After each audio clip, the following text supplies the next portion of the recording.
Sean todos ustedes muy bienvenidos. Con el libro y el ciclo de conferencias México 1521-1821 se forja una nación, el Banco Nacional de México y Fomento Cultural Citibanamex se suman a las conmemoraciones con motivo del quinto centenario del 13 de agosto de 1521 y el bicentenario del 27 de septiembre de 1821. Conmemorar significa alimentar, enriquecer la memoria colectiva con el significado de los sucesos que tuvieron lugar en estas fechas y que marcan el inicio de un extenso periodo de nuestra historia y en el que nuestro territorio y sus habitantes estuvieron vinculados a la monarquía española. La primera corresponde a la caída de Tenochtitlan, suceso que es posible interpretar como una acción conjunta de naturales y europeos, que tuvo como consecuencias la liberación de los numerosos pobladores con diversidad de lenguas y costumbres y la cancelación de la sujeción tributaria por parte de los aztecas y el punto de partida de la fundación del Reino de la Nueva España, sujeto a la monarquía hispánica. La segunda fecha marca el fin de este periodo. En ella tuvieron lugar el ingreso a la Ciudad de México del ejército trigarante presidido por Agustín de Iturbide y Vicente Guerrero, y la proclamación de la independencia a sus habitantes. Conviene dejar registradas algunas notas a propósito de la originalidad de la obra. En la primera mitad del siglo XIX, nuestra historiografía, con un cariz político, se ocupó con actitud crítica y severa del pasado virreinal, en aras de justificar el proceso de independencia y reafirmar la identidad nacional. No obstante, estuvo presente la valoración de la cultura de ese remoto pasado a través de las bellas letras y la exaltación de las obras arquitectónicas, escultóricas y plásticas. Pero fue hasta el final de ese siglo que, en la proximidad del centenario del movimiento insurgente, los intelectuales impulsaron el estudio sobre el Virreinato de México, acorde al positivismo imperante en estos circuitos letrados. Fueron así publicadas dos magnas obras. La primera de ellas, México a través de los siglos, escrita bajo el liderazgo del general Vicente Riva Palacio. El propio Riva Palacio escribió el voluminoso tomo segundo, consagrado precisamente al virreinato. En él plasmó su interpretación de 300 años de historia erudita y rigurosamente documentada. La Antología del Centenario fue otra de las grandes obras de fines del siglo XIX a iniciativa de Luis G. Urbina y contó con el patrocinio del Ministerio de Instrucción Pública y de Bellas Artes. En dos tomos, tanto Urbina como Enrique Sureña y Rangel se ocuparon de los principales autores de las bellas letras en el ocaso del virreinato entre 1800 y 1821. Se trató de una historia intelectual. Más tarde, superados los movimientos armados de las primeras décadas del siglo XX, en los textos oficiales de la historia mexicana, la atención al periodo virreinal fue reducida a efecto de exaltar las culturas prehispánicas como fundamento del indigenismo y el siglo XIX como puntal de la comprensión del México contemporáneo. Ya en el siglo XX, desde la academia, los dos más importantes historiadores, Edmundo O'Gorman y Silvio Zavala, se distinguieron por privilegiar en sus investigaciones el pasado virreinal, conscientes ambos de que fue en este periodo cuando tuvo realmente lugar la génesis y el desarrollo de la conciencia e identidad mexicanas. O'Gorman fue maestro e investigador de la Universidad Nacional Autónoma de México y Zavala del Colegio de México. Ambos hicieron de sus seminarios de investigación verdaderos semilleros donde se formaron numerosos investigadores dedicados al estudio del virreinato. Estos, hasta la segunda mitad del siglo XX y hasta el día de hoy, han contribuido exponencialmente a la formación de nuevas generaciones de historiadores que se ocupan día a día de dilucidar este extenso y significativo periodo de la historia de México. El libro y las conferencias que presentamos constituyen una obra distinta en su género. Se trata de un discurso colectivo e intergeneracional e internacional. Para su realización fueron convocados por Fomento Cultural Citibanamex numerosos investigadores tanto de América como de Europa. Algunos de ellos con décadas de experiencia profesional y otros que hace apenas unos años se iniciaron en el oficio, pero que han dirigido su ya reconocido talento hacia la comprensión de los 300 años en los que surgió y se consolidó el Reino de Nueva España, como parte de la monarquía española que entonces ejercía el liderazgo de la llamada globalización temprana. México, 1521-1821 se forja una nación, es un conjunto de capítulos y conferencias en el que no se pretendió la escritura de una historia total, homogénea o lineal. Fue concebido más bien como un mosaico multidimensional e integrado con percepciones, miradas, conceptos y metodologías heterogéneas. En muchas de las conferencias y escritos, el público podrá apreciar afirmaciones en consonancia y en otros diferencias y tensiones que provocan y sugieren nuevas hipótesis. Quien se aventure en ellos con sus motivaciones, conocimientos y experiencias podrá seleccionar algunos andamios para la concepción y la propia edificación de su historia. Los nacidos en México se identificarán seguramente con un pasado que les confiere y reafirma su identidad. Los extranjeros podrán develar el complejo rostro pretérito y presente de los mexicanos. Como es característica de la producción bibliográfica y en video de Fomento Cultural Citibanamex, a la palabra se sumaron numerosas imágenes producto de investigaciones iconográficas orientadas a construir un discurso histórico visual y complementario. Este acervo de conocimientos constituyen una invitación a configurar nuestra propia interpretación de la historia de 3 centurias del acontecer mexicano, singular comprensión de un extenso y complejo proceso que constituye esa identidad de nación mexicana. Como verán ustedes, México 1521-1821 se forja una nación, está integrado por 4 grandes bloques de artículos y conferencias que dan luz a este extenso y significativo periodo.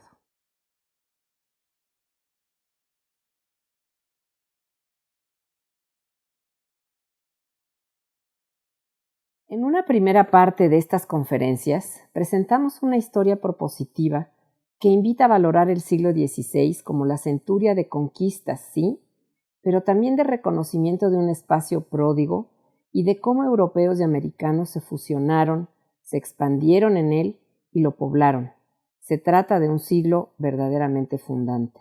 Las multicentenarias instituciones castellanas de gobierno cruzaron el Atlántico y se adecuaron a la realidad americana. También se pone al público la percepción de la gestación de la sociedad mestiza que logró conjugar bagajes del pasado indígena con acervos culturales europeos, asiáticos y africanos.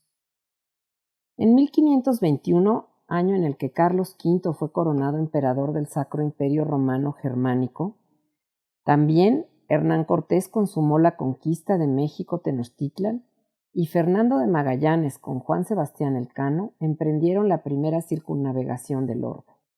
Así, la monarquía hispánica se convirtió en el puntal y principal actor geopolítico de la globalización temprana, potenciada por la gestación y desarrollo de los reinos de la Nueva España y del Perú. Desde 1522 y durante los siguientes 7 años, el rey Carlos V permaneció en la península intentando organizar, gobernar y gestionar sus extensos territorios y pronto reveló la proyección de sus expectativas y planes para los reinos americanos. Refiere también cómo Carlos V gobernó a través de consejos integrados por numerosos hombres de leyes e individuos hábiles en la administración de justicia, en la gestión de hacienda pública como el cobro de tributos, en la guerra y en el dominio de los mares, siempre con el apoyo de la Iglesia Católica, cuyo alto clero fue adquiriendo cada vez mayor injerencia política. Esta etapa es una invitación a reflexionar sobre el significado de la conquista desde una pluralidad de perspectivas. Muestra más allá de la conquista del Imperio Mexica la complejidad del esfuerzo por conocer el espacio y poblar el norte, lo que llevó décadas. Destacan los aliados del proyecto de expansión y poblamiento de Tlaxcala y la conformación de la Nueva España en los siglos XVI y XVII. Se pone de relieve la creación del cabildo indígena y su importancia entre los aliados naturales en la expansión y consolidación territorial de la monarquía. También reflexiona sobre la conquista espiritual en la Nueva España en un afán no por estigmatizar por lo que algunos han llamado la forma violenta de la expansión del cristianismo, sino que en un siglo impregnado de humanismo renacentista y de la concepción utópica, que entre otras cosas se proyectó en la arquitectura que acompañó los empeños de cristianización, los numerosos y originales y muy extraordinarios conventos fortaleza con sus monumentales iglesias. Se suman a esto los textos de gran valor lingüístico, filosófico y teológico que fueron empleados en apoyo a la evangelización. Sostiene el surgimiento del cristianismo mexicano que la Nueva España fue el primer laboratorio de cristianización y por lo tanto de occidentalización del continente americano. Para cuando la iglesia misionera estaba dando los primeros pasos de evangelización del Nuevo Mundo, Martín Lutero había roto con Roma y en el norte de Europa se extendían corrientes renovadoras como la devotio moderna y el erasmismo. Hace también referencia a la fundación de los pueblos de indios y de las ciudades para españoles y de cómo, a pesar de la complejidad de su evolución en la conformación social de la Nueva España del siglo XVI, se logró la unidad política y administrativa. Destacan también la personalidad de Antonio de Mendoza como un virrey elegido por su capacidad de comprender al otro. Esta capacidad ya practicada en la España mozárabe por él y su familia. Los textos y las conferencias que integran este México 1521-1821 muestran polifacéticas vetas del pasado virreinal.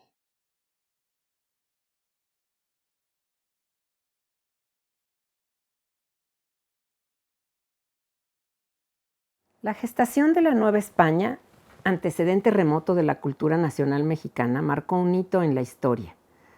Fue el primer reino americano impulsado por la monarquía española allende el Atlántico y podemos sugerir que su fundación fue uno de los detonantes de la temprana globalización.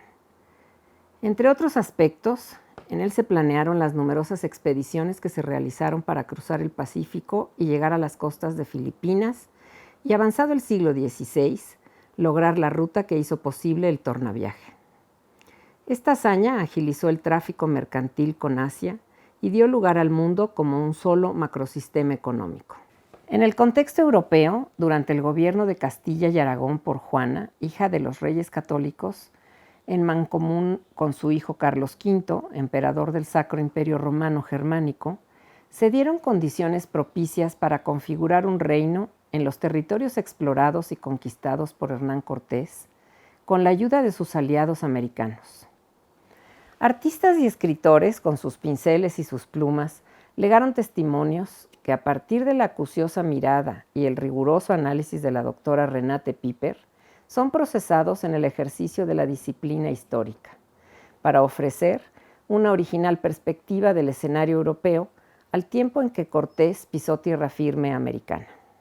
La doctora Piper compendia los sucesos más relevantes de la temprana Europa del siglo XVI y expresa como tesis principal que el emperador, a orillas del Rin y ya disponiendo de las primeras informaciones sobre la empresa de expansión de Cortés, define su política en el lugar donde se dio la dieta de Worms de enero a mayo de 1521. La doctora Piper nos muestra cómo la rápida expansión de Castilla en las islas del Caribe y más adelante las incursiones de Cortés en tierra firme transformaron la fisonomía y la economía del globo. Al tiempo que explica cómo en el contexto de la escisión europea provocada por la ruptura de Lutero con la Iglesia Católica, la fundación del Reino de Nueva España significó un apoyo sustancial al emperador Carlos V y a su sucesor Felipe II. Las recaudaciones tempranas de la plata novohispana a favor del Real Erario fueron decisivas en las contiendas por la defensa de la fe católica que se suscitaron en los territorios del imperio. Amén de las reformas al clero en la península ibérica impulsadas a fines del siglo XV que evitaron la introducción de las ideas anticatólicas. También nos hace ver cómo la monarquía española asumió liderazgo en pro de la fe católica y Carlos V se distinguió como la pieza medular en la renovación de esta misma fe.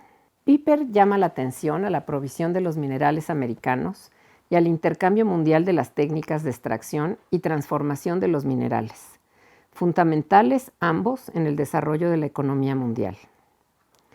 Quedamos muy agradecidos por su atención y queremos que disfruten esta conferencia por la doctora Piper. Renate Piper es graduada en Historia y Economía y doctora en Historia por la Universidad de Colonia, Alemania. Tiene habilitación para la docencia universitaria en Hamburgo desde 1998. Sus campos de investigación se han orientado a la historia económica y cultural del Imperio Hispano y sus conexiones europeas, especialmente el intercambio cultural, los medios de comunicación, la minería, los precios y la Real Hacienda. Es catedrática de Historia Económica y Social en la Universidad de Graz, Austria, y ha sido profesora visitante en la Universidad Libre de Berlín y en la Universidad de Bielefeld, ambas en Alemania. En la Universidad Michel de Montaigne, Burdeos, tercero en Francia, y la Universidad Pablo de Olavide en Sevilla, España. Es autora, entre otras monografías, de la Real Hacienda bajo Fernando VI y Carlos III, y de la Revolución de los Precios en España, sus causas y efectos, traducidas al español, y es coeditoria de los libros Mining, Money and Markets in the Early Modern Atlantic, Digital Approaches and New Perspectives, Cultural Exchange and Consumption Patterns in the Age of Enlightenment, Europe and the Atlantic World. También ha publicado un sinnúmero de artículos sobre sus temas de interés tanto en español como en inglés y alemán. Es miembro correspondiente de la Real Academia de la Historia en Madrid y miembro ordinario de Academia Europea. Con Horst Piechmann fue directora del Anuario de Historia de América Latina de 2002 a 2006 y directora de 2007 a 2011.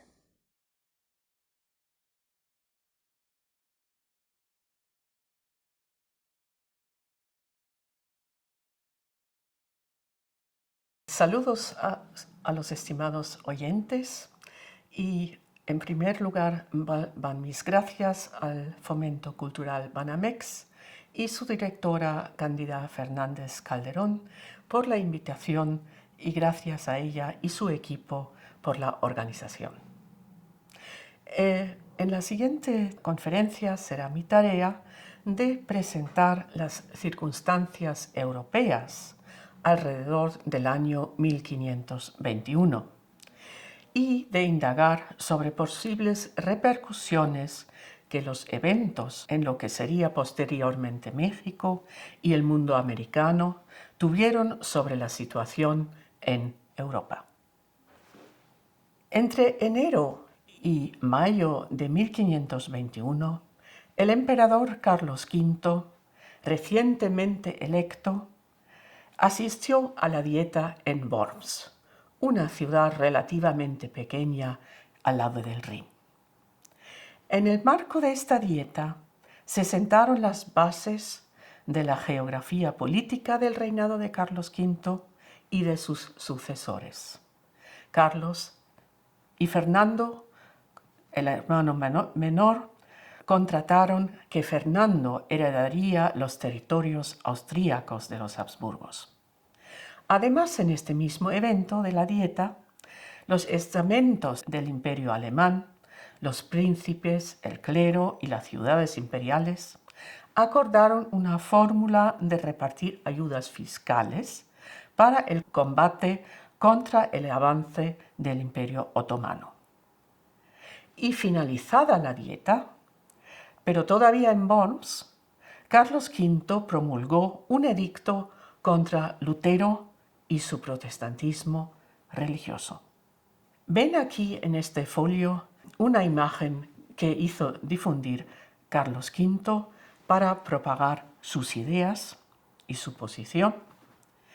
Y las decisiones que se tomaron en Worms, la partición de la herencia, el reparto de las cargas fiscales, así como la situación y la reforma religiosa, a mi modo de ver, tuvieron presentes que al mismo tiempo huestes en nombre de Carlos como rey de Castilla acosaron al imperio azteca. Esto fue sobre todo así porque ya habían llegado los primeros objetos mexicanos a Europa. En 1520 hubo una exposición de ellas y Alberto Durero pudo verlas y apreciarlas. Gran parte de la historiografía se ha centrado en la situación de Europa, mirando esto como un círculo más bien cerrado. E incluso se ha discutido hasta qué punto Carlos V estuvo realmente interesado en los acontecimientos que ocurrieron al otro lado del Atlántico. Sin embargo, yo sostengo que todos los asistentes a esta dieta y sus contemporáneos tuvieron presentes las actividades y los acontecimientos al otro lado del Atlántico. Tomaron en cuenta esto como trasfondo de sus decisiones, aun cuando no lo expresaban literalmente. Por lo cual yo quisiera analizar el imperio, los territorios de Carlos V, es decir, para tenerlo presente, tanto Castilla como Aragón, los reinos de Nápoles y Sicilia, Flandes y el ducado de Borgoña, así como los territorios austríacos que también atañaban en cierto modo el reinado de Bohemia, y el norte de Italia, especialmente el ducado de Milán. Estos eran los territorios en los que Carlos V al menos tuvo una influencia bastante directa. Quisiera empezar por las actividades políticas, es decir, el espacio geográfico político en la época de Carlos V, continuar después con la situación económica y tecnológica y finalizar con aspectos socioculturales. Vayamos al primer punto. Empecemos por los espacios geográfico-políticos europeos de la monarquía hispana y el impacto del mundo atlántico. Aquí ven la imagen de un planisferio, es decir, un mapa pintado sobre pergamino en el que se diseñan los continentes y los territorios conocidos hasta el momento. Es interesante que este mapa de 1504 muestra la situación de los conocimientos justo antes de volver Cristóbal Colón de su cuarta expedición, es decir, que hay un estrecho entre el norte y el sur de América. Pero lo que a mí me interesa en este mapa portugués de 1404 es que en el centro del mapa no se encuentra ni América ni Asia, sino África. África diseñado con muchos colores, con ciudades, con mercancías, con trajines. Esto fue la visión de los portugueses alrededor de 1500. Y esto repercutió en la política de los Habsburgos. Verán que ya a mediados del siglo XV se casó Eleonor de Portugal, una infanta portuguesa, con un emperador, el tártaro abuelo de Carlos V, Federico III. Y esta señora contrajo su matrimonio en 1452, ¿en dónde? En Roma, y lo ofició el Papa mismo. Después del casamiento de los esposos, pues tuvo lugar la coronación de emperador y emperatriz en la misma Roma. ¿Por qué los portugueses estaban interesados en enviar una representante de su familia como emperatriz a Austria, un país muy lejano? Pues en Austria, en los territorios que dominaba el emperador Federico III, pues se encontraban minas. En el Tirol, minas de plata, minas de cobre, en Estiria, minas de hierro, y los productos de estas minas se enviaron a través del puerto de Amberes es decir, Flandes, hacia Portugal. Y los portugueses necesitaban estos metales preciosos, el cobre y la plata, así como el hierro, para su comercio en África. Y los europeos del centro de Europa estaban interesados en participar en este comercio. La historia sigue, pues el hijo de este matrimonio fue el emperador Maximiliano. Y Maximiliano se casó con María de Borgoña. María de Borgoña, entre otras cosas, heredaba el territorio de Flandes con el puerto de Amberes y la capital de Bruselas. Es decir, ya a mediados del siglo XV hubo un interés de los Habsburgos de conectarse a través de Flandes con el sur del Atlántico, y a la inversa, el sur del Atlántico, los mercaderes estaban interesados en los metales preciosos y en los productos de los Alpes. Esta conexión entre los austrias y los regentes de la península ibérica se mantuvo hasta el final del siglo XV y en las centurias próximas. Por eso, los hijos del matrimonio de Maximiliano de Austria y María de Borgoña, pues se casaron con cónyuges de la península ibérica. La hija mayor, Leonor, de este matrimonio, se casó con un príncipe portugués, y los dos otros hijos se casaron con príncipes o infantes castellanos. Así pues, a partir de 1496, Juana de Castilla se casó con Felipe el Hermoso, el príncipe Juan se casó con Margarita de Austria. Entonces los lazos de los Habsburgos y los intereses tanto de los castellanos como de los portugueses iban a una conexión común cuyo trasfondo era el comercio transatlántico. Primero en África, pero ya a partir de 1496, ya de forma creciente con respecto a América. Como se puede ver en ese retrato famoso, Maximiliano de Austria se casó en 1477 con María de Borgoña. Es el primer plano, o el plano central. Detrás de ellos está su hijo mayor, Felipe el Hermoso, que se casó con Juana de Castilla. Y enfrente están los dos hermanos, Fernando y Carlos, al lado de su cuñado, Luis de Hungría, que se casó con Hungría.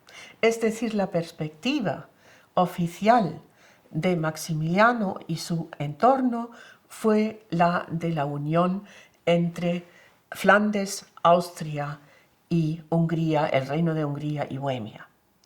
Pero en el trasfondo estaba Juana de Castilla, igual que Juan de Castilla.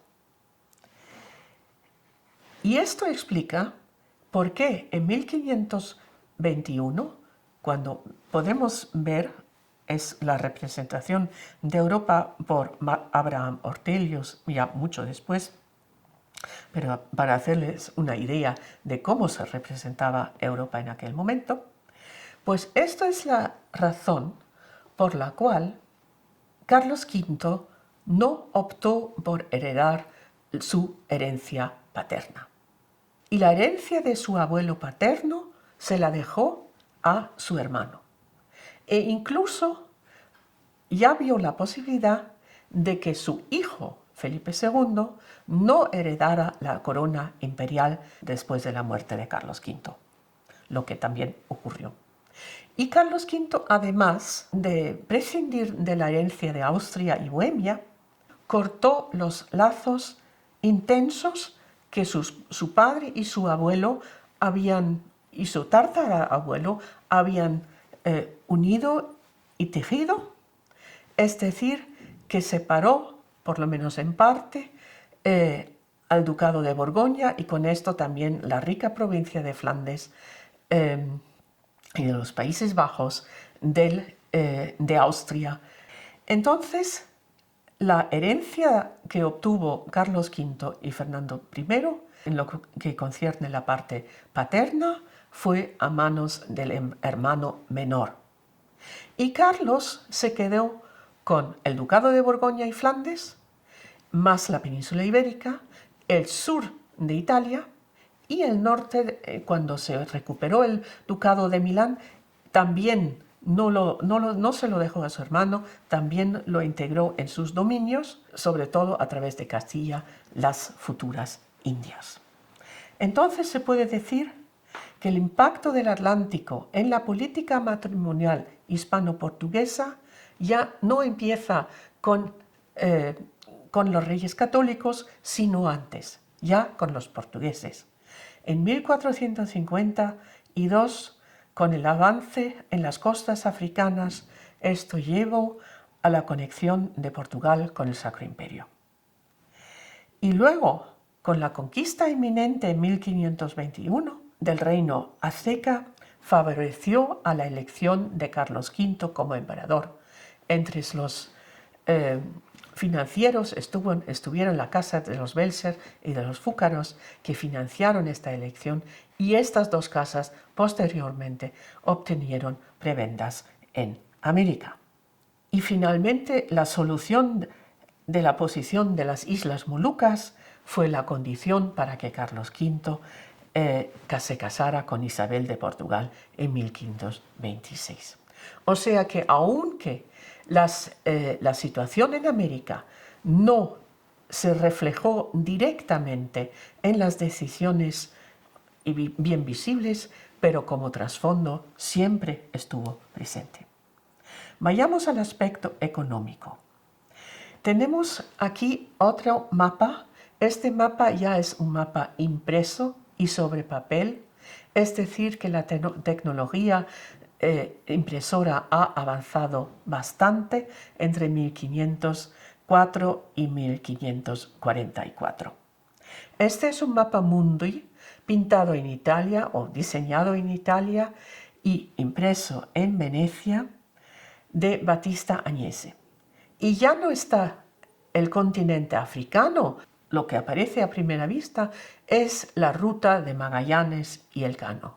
Es decir, los albores de la globalización ya están presentes y diseñadas en este mapa, que además como era un mapa impreso, tenía amplia difusión. ¿A qué se debía este cambio en la cartografía?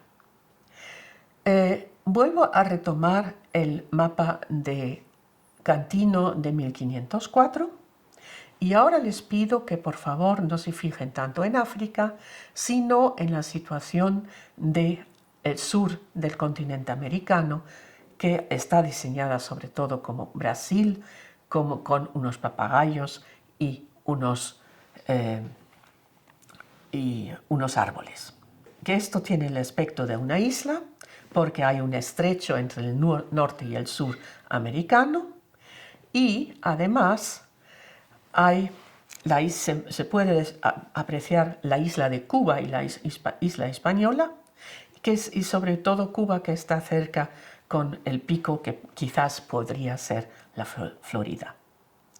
Pues este mapa fue el modelo para un mapa bastante famoso que quizás algunos de ustedes conozcan, el que se pone y menciona el nombre de América. Y este mapa es un mapa impreso y no se imprimió en España ni en Portugal, sino que este mapa se imprimió en Alemania, o mejor dicho, lo que hoy es Francia. ¿Quién imprimió este mapa? ¿Quién fue el que encomendó este mapa? Pues fue Maximiliano de Austria. ¿Por qué? Porque Maximiliano de Austria necesitaba fondos para su coronación, para la expedición de su coronación hacia Roma para ser coronado por el Papa. Y en esta ocasión llamó una dieta, la Dieta de Constancia, en 1507. Y con ocasión a esta dieta, pues encomendó a uno de los humanistas de su corte a que diseñara un mapa con las últimas informaciones. ¿Y cuál era lo más importante de todo este mapa y su contorno? Hubo un tratado de geografía, hubo además un pequeño globo, y en todos decían y se argumentaba el nombre de América. Esto fue la isla al sur de nuestro continente. Es decir, que ya en 1507, América fue un argumento para los asistentes de la dieta de soportar las tareas del emperador Maximiliano. Además muestra que América directamente influyó en las evoluciones cartográficas y las técnicas cartográficas. Un mapa impreso, un mapa sobre pergamino, ya había varios, pero un mapa impreso y sobre todo un mapa mundi impreso era una novedad, debido a la evolución de los conocimientos en el Atlántico Sur. En el seguimiento de las expediciones en el continente americano y ya cuando se establecieron las colonias, los virreinatos americanos, entonces también hubo serias influencias en la náutica.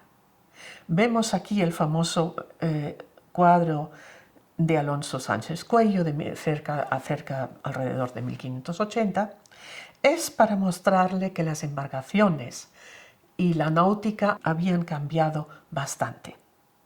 Mientras que en el siglo XV los portugueses habían empleado sobre todo carabelas para sus expediciones, fueron ya a finales del siglo XV desplazadas por naos y carracas con más volumen, más peso, pero más lentas. Pero ya para empezar y construir un comercio global. ¿Con qué instrumentos se ayudaban los pilotos? Usaban el astrolabio, la brújula y la vara de Jacobo, todos estos instrumentos que ya habían sido usados en la Edad Media. O sea que allí no hubo una innovación realmente tajante. Es más, les faltaba un cronómetro exacto para medir las distancias este-oeste. Esto se subsanó solamente en el siglo XVIII y aún así llegaron y regresaron. Pero donde sí hubo cambios, esto sería la próxima imagen, es en el campo de la minería, metalurgia y maquinaria. La demanda americana por hierro incrementó las inversiones en la minería alemana. Si digo alemana, digo la de los montes metálicos, la de los Alpes. Mejoró hasta cierto punto también la metalurgia y también favoreció a la maquinaria. Vemos aquí la imagen impresa de Cornelius Vermeyen de Bruselas, que representa la batalla de Túnez de Carlos V de 1535. Y lo que se puede observar son dos cosas. Primero, es una imagen de lanzas, es decir, de un armamento bastante tradicional, pero con una organización en los tercios muy novedosa, y además los cañones de bronce, que necesitan mucha mano de obra, muchas personas que los tiran, están ahí, pero no están en primera plana. Pero esos cañones de bronce necesitan bronce, y el bronce se importaba o se obtenía o bien en Hungría o en los Alpes. Es decir, la demanda americana incrementó la demanda por cobre y hierro europeos, pero a la vez, con la plata americana, se cesó la producción europea de plata.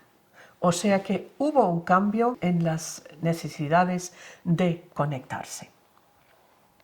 Y por eso esto ya se vislumbraba de alguna manera, y por eso ya Carlos V no insistió en una conexión con los Alpes, porque ya tenía otras visiones con metales preciosos en 1521.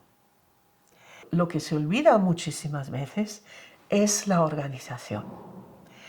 El aumento del alfabetismo, el aumento de la imprenta y las mejoras en el mundo financiero.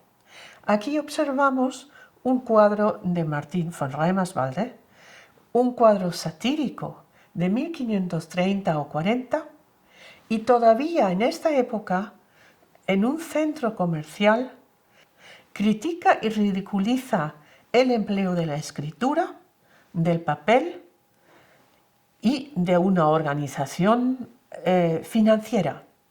Esos son los sinónimos de la avaricia y no del progreso. 50 años más tarde me parece que esto ya se ha hecho normal, ya no puede usarse como crítica social. Es decir, que hubo un cambio cultural, y ahora voy al último apartado, al de las culturas y sociedades europeas en los inicios de la globalización. Y aquí quisiera empezar con la imagen de un salero que se guarda hoy en un museo de Viena.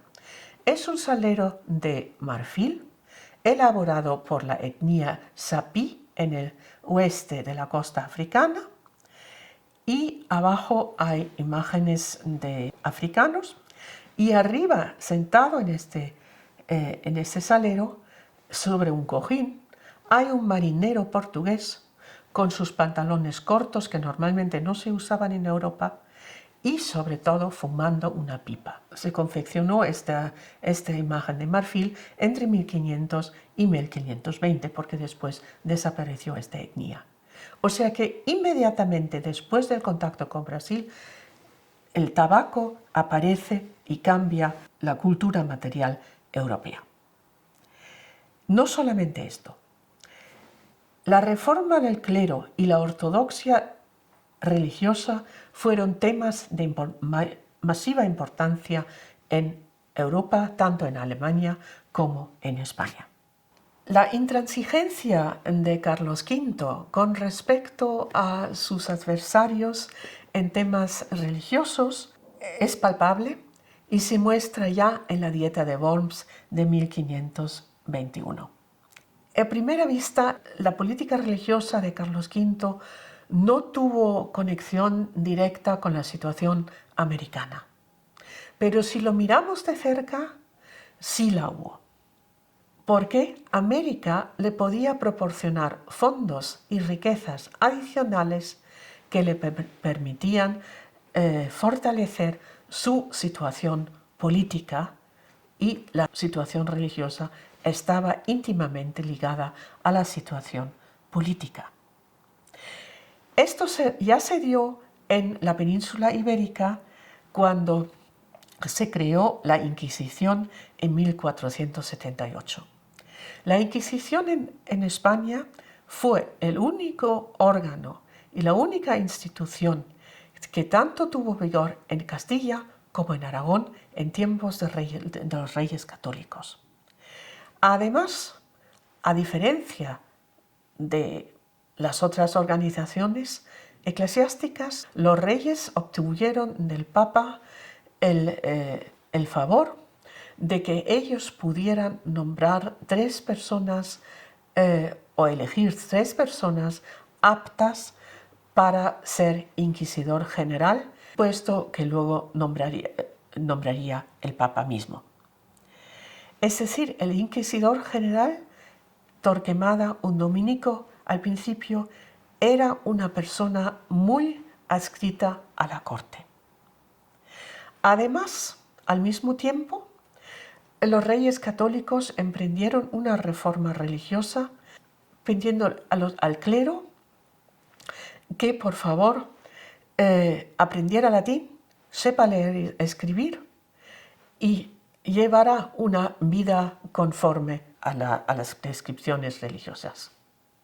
Además, esto llevó a un aumento, una reforma y un aumento en el número de universidades. Esta reforma del clero en la península ibérica no se dio al norte de los Alpes en centro de Europa. Allí, los husitas que ya habían pedido tener reformas religiosas habían sido derrotados en 1434, pero no habían desaparecido. Y cuando Lutero en 1517 proclama sus tesis, muchas personas de los husitas se unen a él. Y además, el Papa Adriano, el preceptor de Carlos V, entre 1522 y 1523, Papa en Roma, pues fue miembro del movimiento religioso reformador de la devoción moderna. Adriano no solamente fue maestro de Carlos V, sino que también de Erasmo de Rotterdam. O sea que hubo una distinción entre la religiosidad al norte de los Alpes y en la península ibérica propiamente dicho. Entonces, lo que ocurrió alrededor de los años 1521 fue que en Castilla ya no hubo necesidad de reforma religiosa, ni en Aragón tampoco. Los nobles castellanos y aragoneses no iban a librar otra guerra civil para tener más influencia en la situación del clero. Sin embargo, esta misma situación fue la que prevaleció tanto en los Países Bajos, en Flandes, como en el centro de Europa. Allí sí, la nobleza y también las ciudades y los mercaderes apoyaron en muchas ocasiones a la reforma protestante porque les permitía tener una mayor influencia sobre el clero, pensando y teniendo en cuenta que el clero se nutría de la nobleza. Entonces, para la nobleza en el centro de Europa era crucial para poder ensanchar su poder político, tener control religioso sobre la Iglesia. Y esto fue lo que lo que alentó la reforma religiosa de Lutero. Y cuando Carlos V en 1521 opta en contra de Lutero, se ve en la oposición contra los príncipes alemanes. En Worms, en 1521, Carlos V todavía no se atrevió realmente de publicar el edicto mientras que estuvieran todos los miembros de la Dieta presentes. Promulgó el edicto solamente cuando ya la mitad se había marchado y le faltó todavía la fuerza militar y la fuerza política necesaria. 3 años más tarde, en 1524, cuando se publica la segunda carta de Cortés en Nuremberg, con un impreso del plano de Tenochtitlán y el mapa del Golfo de México, entonces ya estaba bien claro que Carlos V había obtenido otro gran reino, mucho poder material Y entonces, en 1524, ya se promulgó el Edicto de Worms y se puso en vigor legal, al mismo tiempo que, otra vez, acompañado de noticias sobre América, en este caso la segunda carta de Cortés. Entonces vemos que aunque no estuviera presente en persona Carlos V en el caso de Nuremberg en 1524, y sí estuvo presente en Worms, pero América no se discutía, América estaba presente y sobre todo lo que sería la Nueva España estaba presente para fortalecer las decisiones tanto de Carlos V como de su hermano Fernando I. En España, la reforma del clero impidió que hubo brotes, y sobre todo la Inquisición, impidió brotes del protestantismo, que se arrasaron rápidamente, pero además la Inquisición, además de servir como instrumento contra una especie de criptojudaísmo, mejor dicho, para persecuciones sociales, sobre todo sirvió para proseguir el control del clero y, entre paréntesis, también con esto, la nobleza. Entonces, las posibilidades que ofrecían los mundos nuevos, en este caso, permitían una cierta válvula de escape para personas con creencias religiosas divergentes, porque era más difícil de ser perseguido en América, de ahí que muchos protestantes y personas con origen judío pudieron escaparse de la Inquisición española. Y así que América otra vez estuvo presente. Además, la pluralidad de las culturas en la península ibérica, a pesar de los intentos religiosos, a pesar de la creación de una gramática de Nebrija para establecer un código para la lengua española, Carlos V, sus antecesores y incluso Felipe II tuvieron que consentir una minoría religiosa muy importante. Allí aparentemente no hubo influencia americana en este consentimiento, pero si lo pensamos un poco más allá, cuando se da la expulsión de los moriscos en 1609, es cuando ya las riquezas americanas, el oro y la plata son tales cantidades que Felipe III se puede permitir el lujo de expulsar a la población, los restos de la población musulmana, y con esto afrontarse a la nobleza que la había protegido. Es más, esto también fue una señal de fuerza en contra del Imperio Otomano, con el cual, de alguna manera, la población musulmana, la población morisca, quedó en contacto. Entonces, ¿cuál fue la situación a principios del siglo XVI? El rol del intercambio cultural. Aquí pueden observar una imagen de naturaleza muerta diseñada por Georg Flegel en Frankfurt, cerca de Worms, ya 100 años después, en 1630. Y allí, ¿qué es lo que observamos? ¿Cómo había cambiado la cultura material? ¿Cómo se había producido este intercambio cultural? Pues en esta naturaleza muerta, que siempre es un memento mori, los productos que sirven a este memento mori, ¿cuáles son? Una pipa de tabaco, tabaco propiamente dicho, fresas que también procedían de América, y la mecha para el tabaco con un trozo de plata.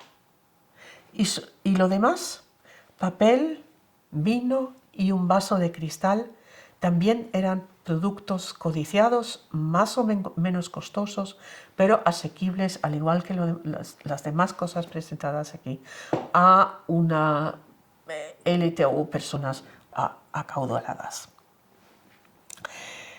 Lo cual quiere decir que los elementos americanos ya habían entrado de pleno en el consumo, incluso en el centro de Alemania, para no hablar de España. Y así como la conquista del reino azteca influyó como trasfondo en la ruptura de los lazos directos entre Austria y los Países Bajos, influyó también que Carlos V optara por la herencia materna y no por la herencia paterna. Y Carlos V además se pudo permitir el lujo de estar ausente de la península ibérica cuando se dio la revuelta de las comunidades en 1521, porque sabía que llegaba dinero y fondos de otro sitio. Además, la demanda americana influyó en la minería y en los asuntos navales europeos y permitió a las Austrias de España una política intransigente contra el protestantismo.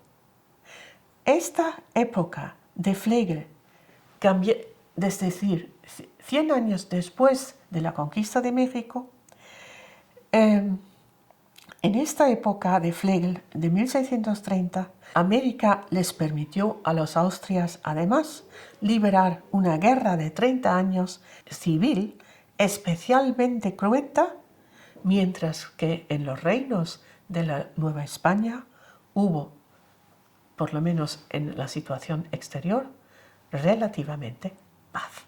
Muchas gracias.